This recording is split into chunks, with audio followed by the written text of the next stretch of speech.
nosotros el contador público nacional, doctor, licenciado en Economía y en Administración de Empresas, Luis Anselmi, conocido como @Luisito Anselmi.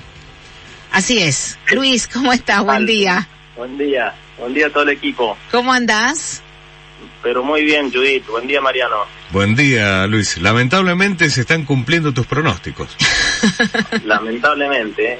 Ojalá no se hubieran cumplido, pero estamos a 5 de que se cumpla lo que prometiste hace... Estamos a 5, sí. Por allá en enero, creo. Por ahí exacto. Hablamos, ¿no? Exacto. Sí. Lo que pasa es que yo quiero aclarar que Luis no es un adivino, no tenés esos poderes mágicos, ¿no? Ojalá. Eso estaría bueno. Estaría bueno. Te basás en este tipo de información. Luis, vos que sos una persona práctica, con trabajo concreto, como se dice, no con los pies en la tierra, te voy a proponer un desafío, si estás de acuerdo. Sí, escucho. Yo propuse hoy al comienzo de la mañana que los oyentes llamen y dejen mensajes con preguntas. Así que si estás de acuerdo, vamos directamente a preguntas que han ido enviando los oyentes. Perfecto, ningún problema, Luis. Bien, para un contador argentino eso no es nada, ¿no? Con lo que con lo que debes ver diariamente. Para Luis Anselmi. Ahí vamos, Luis. Me gustaría que me explique qué pasa si no puedo pagar por unos meses el monotributo. Soy Emanuel de las Heras y lamentablemente estoy sin trabajo. Felicitaciones por el programa, son excelentes. Bueno, Emanuel, mira, lo que pasa es que se te van a ir generando intereses, pero no te van a excluir del monotributo por un decreto que sacaron que no van a excluir de oficio a aquellas personas que dejen de pagarlo. Antes, si vos dejabas de pagarlo por 6 meses, te daban de baja.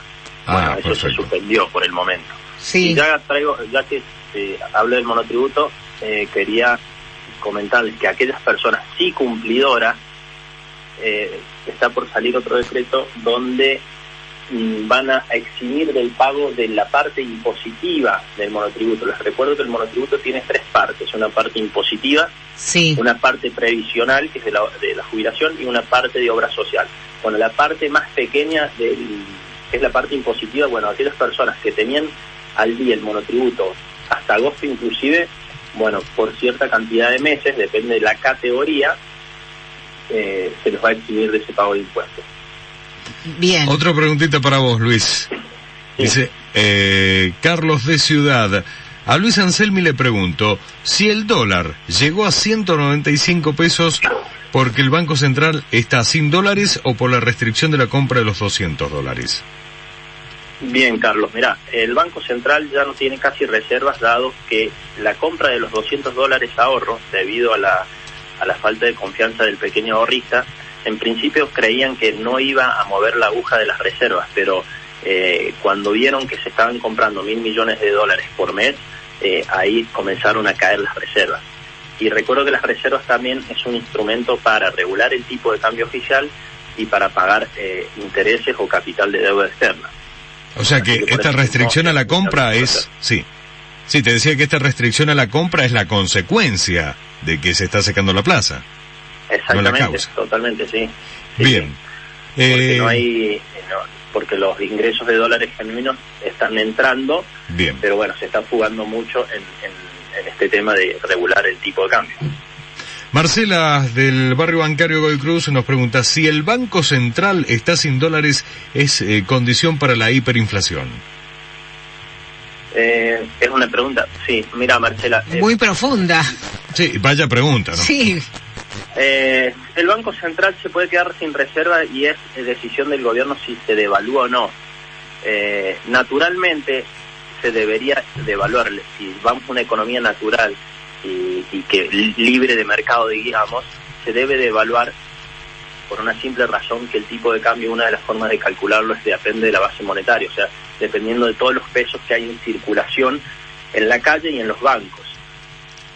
¿Cuál es el problema? Que cada vez se está emitiendo más, entonces esos pesos son cada vez más y los dólares cada vez menos, entonces el tipo de cambio tiende a subir, debería subir naturalmente, ¿sí? Porque es una simple división que se hace matemática, que es base monetaria dividido la cantidad de reservas, eso daría el tipo de cambio.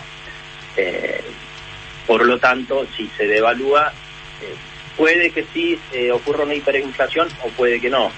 hay que ver cómo responden los mercados, pero sí no es sano que se devalúe de forma tan drástica. ¿Cuál es el problema? Que ahora ha pasado mucho tiempo sin devaluar, que es lo más normal, que se vaya devaluando paulatinamente de acuerdo a la inflación, y ahora ha quedado una brecha muy grande. Ahí entre el dólar oficial y el blue tenemos 140%.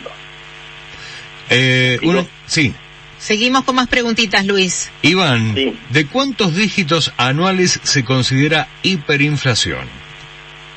Bien, hay muchos debates sobre los dígitos en la hiper.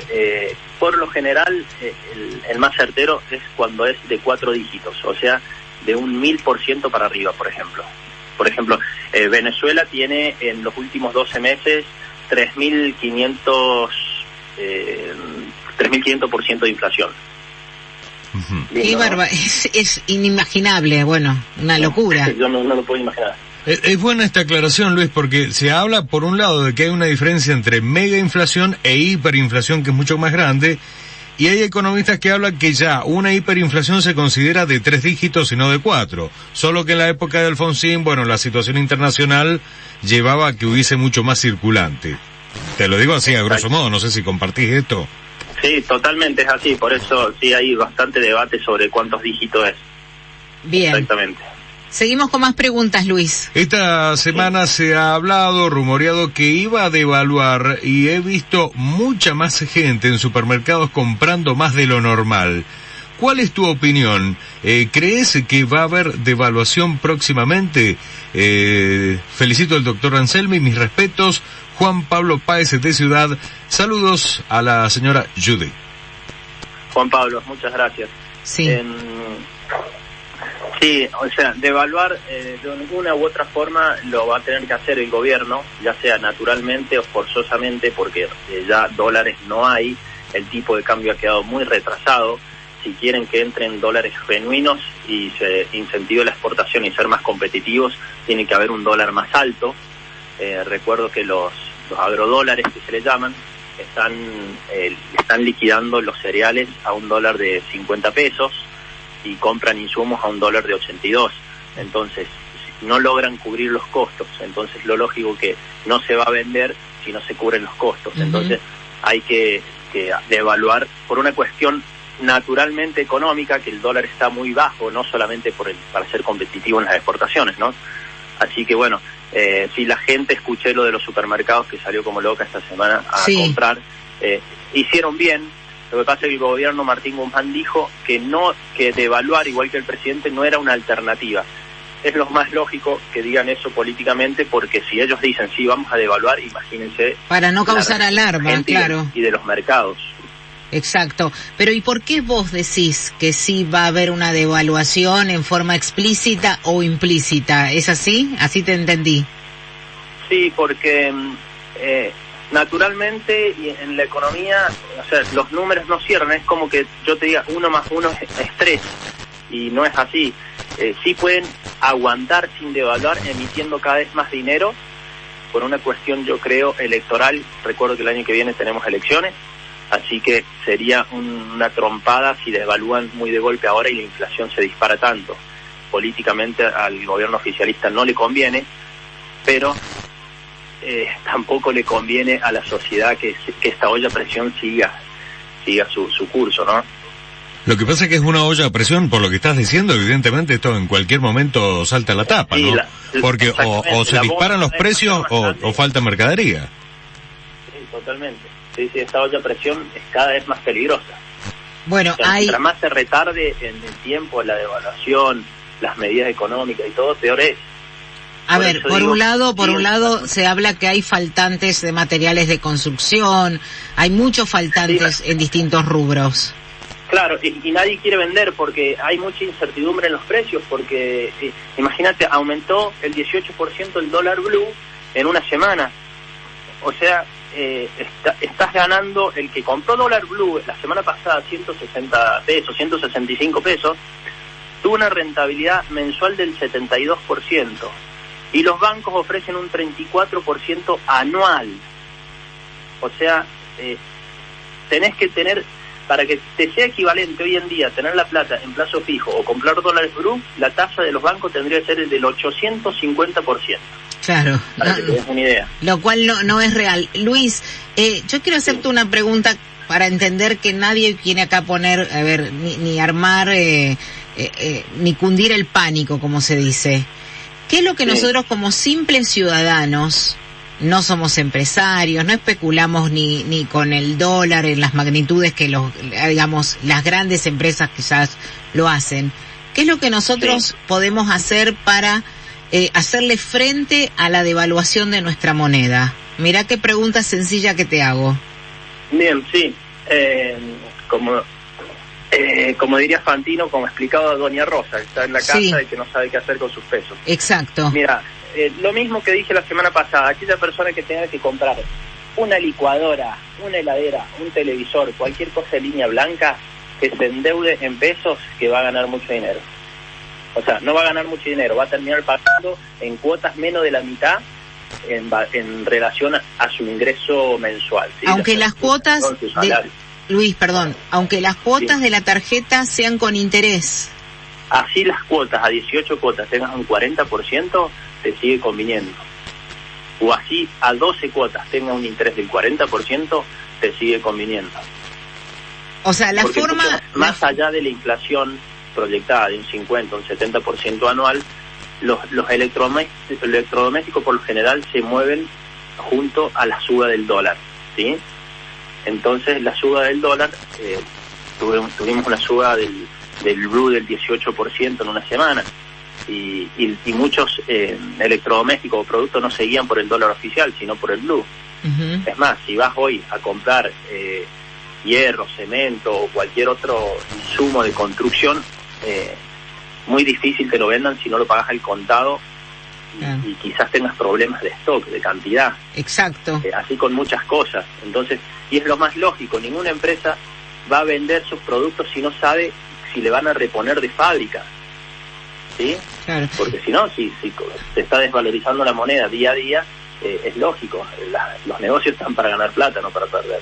Luis, para cerrar, entonces vos aconsejás para hacerle frente a la devaluación, en este caso comprar electrodomésticos o lo que necesitemos en cuotas. Sí, totalmente, o alimentos no perecederos, toquearse con alimentos, exactamente. Y el que pueda comprar dólares, que siga comprando dólares.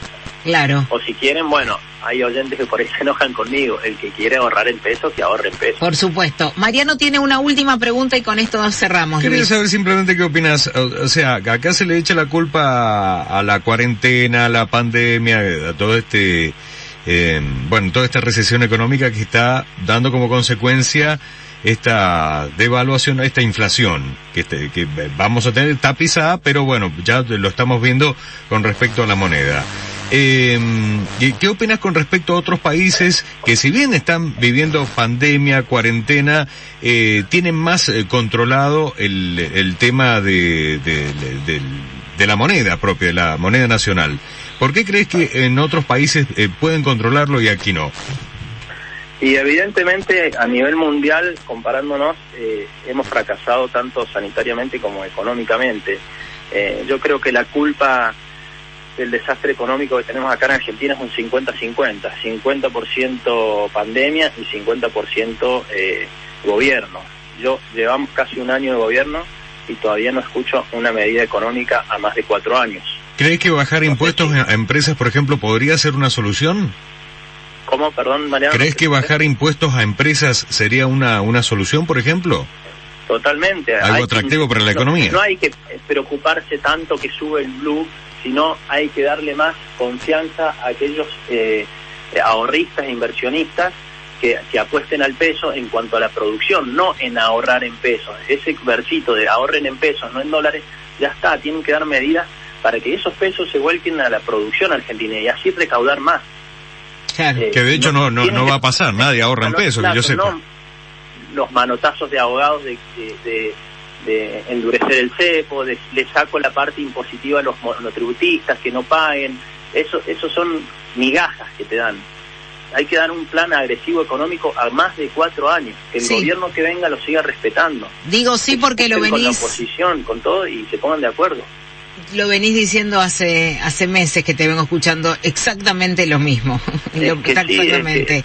Y no hay que ser economista para darse cuenta. Una persona que se va a abrir un restaurante, no te estoy haciendo una mega empresa, un kiosco, va a analizar a ver cuáles son las medidas, por lo menos de acá a fin de año. Acá tenés que estar viendo qué pasa el mes mañana, porque te cambian las reglas de juego día a día. Entonces, si no das algo firmado, que esté bien armado a largo plazo, inclusive se tienen que juntar con la oposición, con los economistas, con los que han sido ministros de la oposición y ponerse de acuerdo todos, porque en Argentina vivimos todos, no solo ellos. Bien, Luis, entonces, perdón, te interrumpo porque nos entró una última pregunta y con esto cerramos. Cris 320 pregunta, ¿los planes de ahorro convienen? Y los planes de ahorro tienen tasas medias exageradas. Yo no soy muy partícipe de ciertos planes de ahorro. Hay veces que no hay forma de llegar, por ejemplo, a un 0 kilómetro, una moto o cualquier vehículo si no es un plan de ahorro. Bueno, en esos casos sí, pero bueno, habría que analizar cada caso. Hay casos que sí convienen o no, pero como van atados al dólar, por ahí tienen una tasa extremadamente alta. Luis, muchísimas gracias, muy amable como gracias siempre. Te encontramos en las redes sociales como @Luisito Anselmi. Así es, muchas gracias a todo el equipo. Muchas gracias a vos como Luisito. siempre, gracias. Buen fin de semana. Igualmente, gracias. El clima ideal para comenzar el fin de semana. Clima de radio por LB10.